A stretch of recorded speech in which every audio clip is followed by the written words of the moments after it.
Hi guys, welcome back to my channel Obgyn Made Easy. In this video I'm going to discuss incomplete miscarriages.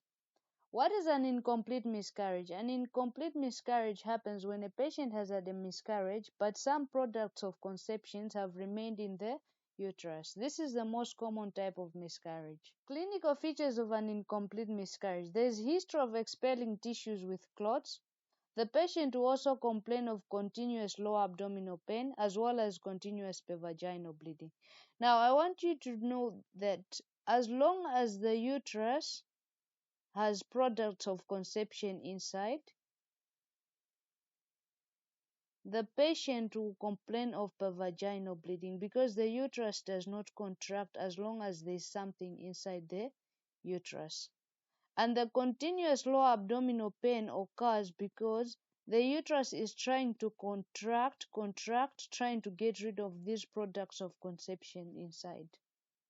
The patient might also come with symptoms of shock because of the continuous vaginal bleeding. Remember, I said that as long as there's products of conception inside the uterus will not close, it will not fully contract. So it will continue bleeding. Hence, the patient might come with shock. So the symptoms of shock are dizziness, general body weakness, fatigue, palpitations, headache. As you can see in the diagram here, there's your uterus. The patient is having profuse vaginal bleeding, and this is where your products of conception are. So products of conception could be pieces of a placenta or pieces of membranes that are still stuck in the uterus. So these are what causes the continuous vaginal bleeding as well as the continuous lower abdominal pain. And the cervix is open. When you examine the patient might be in shock or may not be in shock, depending on how much blood loss has been there. So some of the signs of shock are a low blood pressure, hypertension, tachycardia, a fast heart rate. They might be pale or altered mentation, and there might be a delayed capillary refill time.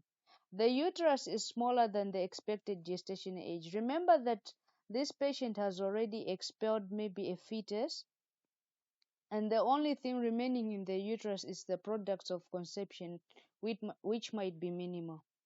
The cervix is open or admitting the tip of finger, but most likely it will be an open cervix.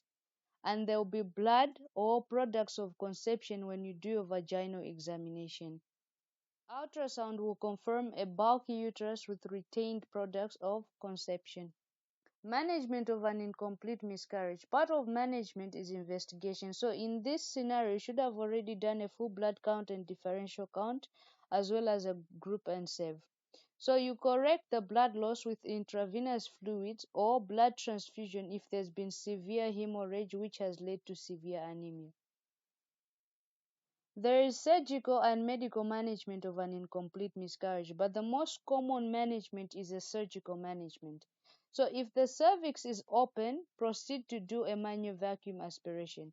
However, if the cervix is not adequately open, you can give a misoprostol dose to prepare the cervix for a manual vacuum aspiration. Remember that misoprostol helps with cervical dilatation. Medical management, only misoprostol is used if you want to avoid a manual vacuum aspiration. So after complete evacuation of the uterus, you can send the specimen for histopathology and karyotype together with the fetus that was expelled if it's available. Then you offer post-abortal care services. Complications of an incomplete miscarriage. You can have severe hemorrhage that can result into a hemorrhagic shock as well as anemia. You can also have sepsis, especially if the products of conception have not been evacuated from the uterus, because the products of conception now act as a needles of infection. This comes to the end of our discussion. In the next video, I'm going to discuss on missed miscarriage. So don't forget to subscribe. Thank you.